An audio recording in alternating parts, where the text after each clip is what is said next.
Well, good morning, everyone. Welcome to our Bible class this morning. This is a very different way of having Bible, I know that.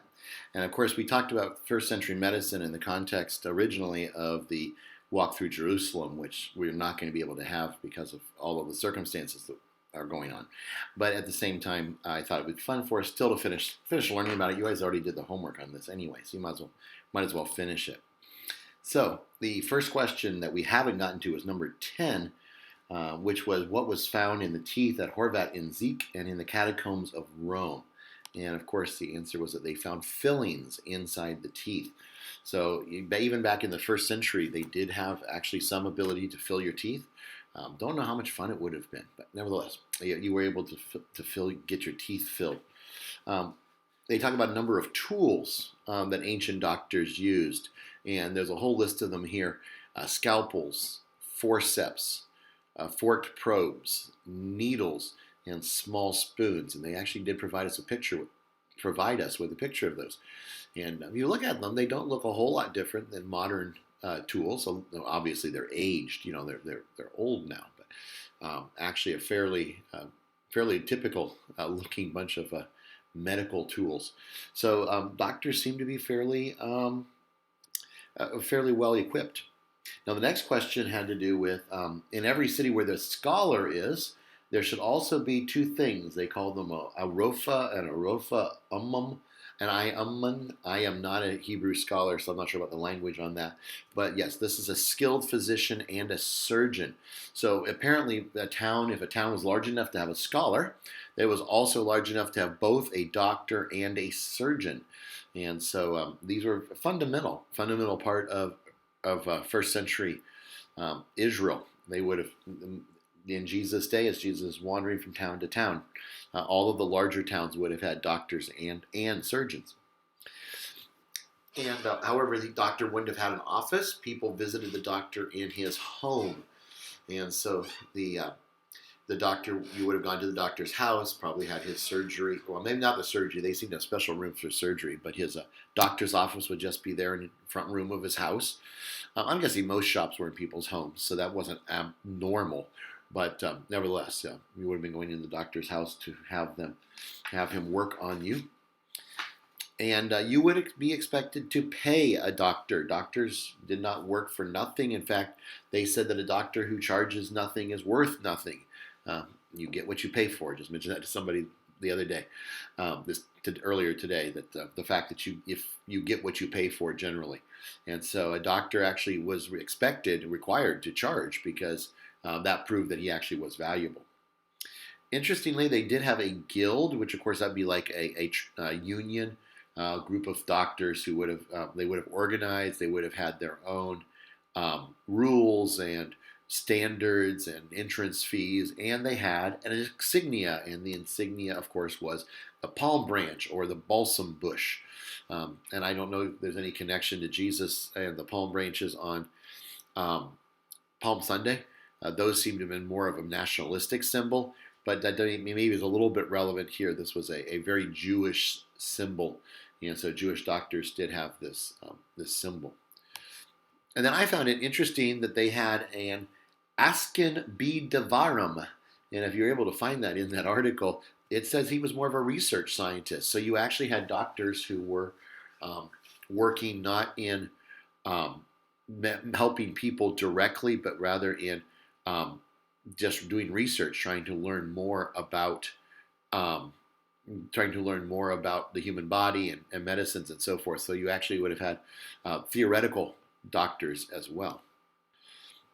The next question has to do with the doctor observing a wound. They told us that when a doctor was looking at a wound, in order to make sure he was doing the right thing, making sure it was healing properly, he would observe it for 3 weeks. So you were talking long-term care. There's a recognition that it takes time for things to heal and so forth. The doctor observed Debbie's wound for, I think, 9 or 10 weeks. So that's even longer. But nevertheless, so the doctors of Jesus' day would have observed a wound for about 3 weeks. Well, you won't be able to tell it, but I just left for about an hour. Now I'm back to you all. It is a little different doing class this way. But anyway, There are a number of diseases listed on page 10 that were diagnosed by Jewish doctors, and I just picked a few of these diseases that I thought were interesting. They pointed out that stomach diseases were caused by worms, very accurately, obviously. They knew that fear accelerated your pulse and your heartbeats, which is also obviously true. Pretty impressive. Injury of the spinal cord causes paralysis. And this one is important. This is interesting. They recognize that some carriers of disease include various animals, insects, and especially flies. And that's something that wasn't necessarily well known, but of course, it's very true. A lot of diseases are caused by animals. And that contaminated water causes illness. And so, if your drinking water isn't good drinking water, then of course it can cause a lot of problems. So these are some of the things that doctors of the first century were familiar with. They had an idea of what caused things. I'm sure there are other things that they thought that were less accurate, but they did have some fairly accurate medical information. They had some ideas about what kind of foods you should eat. They said the most nourishing foods were meat and eggs, which is kind of interesting, especially just in the story of Daniel where he eats vegetables. But anyway, meat and eggs is what the doctors recommended. Now, I said it's a drug associated with China. The article didn't say that, but if you're familiar with China at all, you recognize opium as a classic Chinese drug, and it's associated with China historically.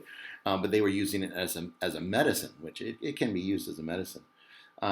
They did a number of different operations. We talked about trepannings in class last Friday, I believe it was. But they also would do amputations, and they actually removed a spleen. There's a record somewhere that we actually have information that they removed a spleen, which is kind of an interesting surgery. But at any rate, so they were able to do quite a bit of surgery. And of course, the surgeon was one of the people they said that you have in a town, so that they were able to do surgery. This one was kind of funny. I thought if you're going to kiss someone, if you don't want to get sick, you should not kiss them on the lips. That was discouraged. You should kiss them on the back of the hand. So I thought that one was interesting, along with this next one, because in the context of the coronavirus and all of the hype that's been going on around it, one of the big things, of course, has been a suggestion that goes all the way back to the first century. The most effective remedy in the world is washing your hands and your feet. So if you want to stay healthy, the first century Jewish doctors could have told you what to do. Now, it's kind of interesting, of course, because their water wasn't as clean, and I don't know how much soap they had. So I'm not sure exactly whether it would have been as effective as it is today. But at any rate, that was their recommendation. I'm back again. You didn't even see me leave, did you? Okay, the last article actually is a little different. It's not directly about medicine. Instead, it is about an electric battery. These were found outside of Baghdad, and Baghdad would have been, if I looked this up correctly, I came up with Persia. What I can figure out from my quick research, I didn't do a lot of research, to be honest with you, but I did do a little research, which you could have also. Baghdad didn't exist in the first century, but that area would have been Persia, I believe.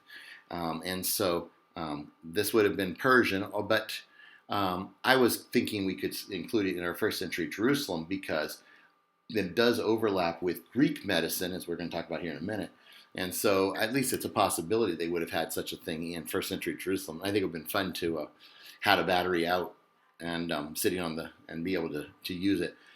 It was a pottery jar with a copper tube and disc, and inside the tube was an iron rod sealed up with asphalt and filled with vinegar. Vinegar, of course, is an acid, and with the two kinds of metal, you would have electric charge that it would produce. So you would actually be able to produce electricity with this battery. Now, they haven't found the entire thing in working order. Vinegar, for example, would have long leaked out or evaporated, so there's no vinegar in it, of course.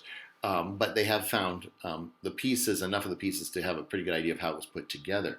And Paul Kaiser claims that the battery was used as an analgesic. That would be to numb the skin, to reduce feeling in the skin.